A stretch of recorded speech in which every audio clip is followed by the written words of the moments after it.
ഒരുപാട് പേരെന്നോട് സങ്കടം പറയാറുണ്ട്. സിസ്റ്റർ പറയുന്ന കാര്യങ്ങളൊക്കെ ഞങ്ങൾ ചെയ്യുമ്പോൾ ബാക്കി എല്ലാ കാര്യത്തിനും ശരിയായി കിട്ടുന്നുണ്ട്. പക്ഷേ കടബാധ്യതയിൽ നിന്ന് രക്ഷപ്പെടാൻ വേണ്ടിക്കൊണ്ട്, സാമ്പത്തികമായ ഉന്നതിക്ക് വേണ്ടിക്കൊണ്ട് ഞങ്ങൾ ശ്രമിക്കും. എന്താ സിസ്റ്റർ ഞങ്ങൾക്ക് അത് മാത്രം നടന്നു കിട്ടാത്തത്? നിങ്ങളെ ഒന്ന് പരിശോധിച്ചു നോക്കിയാൽ നിങ്ങൾക്ക് കാണാൻ പറ്റും, ഒരു ദിവസത്തിൽ ഏറ്റവും കൂടുതൽ സങ്കടം നിങ്ങൾ അനുഭവിക്കുന്നത് ഈ സമ്പത്തിൻ്റെ കാര്യത്തെക്കുറിച്ച് ഓർത്തുകൊണ്ടായിരിക്കാം. ഒരു പക്ഷേ വീട്ടിൽ ആഹാരം ഉണ്ടാക്കുകയായിരിക്കാം, അല്ലെങ്കിൽ അടിച്ചു തെളിക്കുകയായിരിക്കാം. ആ സമയത്തും അതെ, നിങ്ങൾക്ക് എന്തെങ്കിലുമൊക്കെ സങ്കടത്തിൻ്റെ ചിന്ത ഉള്ളിൻ്റെ ഉള്ളിൽ നടന്നുകൊണ്ടേയിരിക്കുന്നുണ്ടായിരിക്കും. അതുകൊണ്ടാണ് പലപ്പോഴും നമ്മുടെ മാനിഫെസ്റ്റേഷൻസ് ഒന്നും തന്നെ പ്രാക്ടിക്കലായിട്ട് ലൈഫിലേക്ക് വരാത്തത്. അതുകൊണ്ടാണ് ഈശ്വരീയ വിശ്വവിദ്യാലയം നിങ്ങൾക്ക് ഒരു ഹെൽത്തി ലൈഫ് സ്റ്റൈൽ ആദ്യം തന്നെ പഠിപ്പിക്കുന്നത്. ഹെൽത്തി ലൈഫ് സ്റ്റൈൽ ശരീരത്തിന് മാത്രമല്ല, മനസ്സിനെ. എപ്പോഴാണോ മനസ്സ് ഭഗവാനിൽ സമർപ്പിച്ചുകൊണ്ട് എല്ലാ സമയത്തും, കർമ്മയോഗമാണ് ബ്രഹ്മകുമാരീസ് ഈശ്വരീയ വിശ്വവിദ്യാലയത്തിൻ്റെ ഫസ്റ്റ് സ്റ്റേജ്. നമ്മൾ കുളിക്കുമ്പോഴും ഭഗവാന്റെ സ്മൃതിയിൽ കുളിക്കും.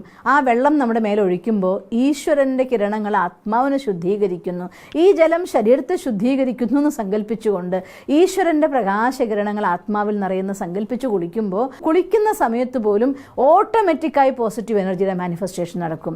ആഹാരം കഴിക്കുമ്പോൾ ഈശ്വരൻ തന്നതായിരിക്കുന്ന ഭഗവാന്റെ പ്രസാദം കഴിക്കുകയാണെന്ന് സങ്കല്പിക്കുമ്പോൾ അവിടെയും ഭഗവാന്റെ സ്മൃതിയായി. ആഹാരം ഉണ്ടാക്കുമ്പോൾ ഈശ്വരൻ്റെ സ്മൃതി ഇതിൽ കലരട്ടെ, എല്ലാവരുടെ മനസ്സും ശക്തമാവട്ടെ എന്ന് സങ്കല്പിക്കുമ്പോൾ ഭഗവാൻ തന്നതായിട്ടുള്ള പ്രസാദം ഉണ്ടാക്കുന്നു എന്ന് വിചാരിക്കുമ്പോൾ അവിടെയും ഭഗവാന്റെ ഓർമ്മയായി. ചുരുക്കം പറഞ്ഞാൽ ജീവിതത്തിൽ ഉണർന്നാൽ മുതൽ ഉറങ്ങും വരെയുള്ള എല്ലാ സമയത്തും ഈശ്വരൻ്റെ സാന്നിധ്യത്തോടു കൂടി പ്രവർത്തിക്കാനായിട്ട് പഠിപ്പിക്കുന്നുണ്ട്.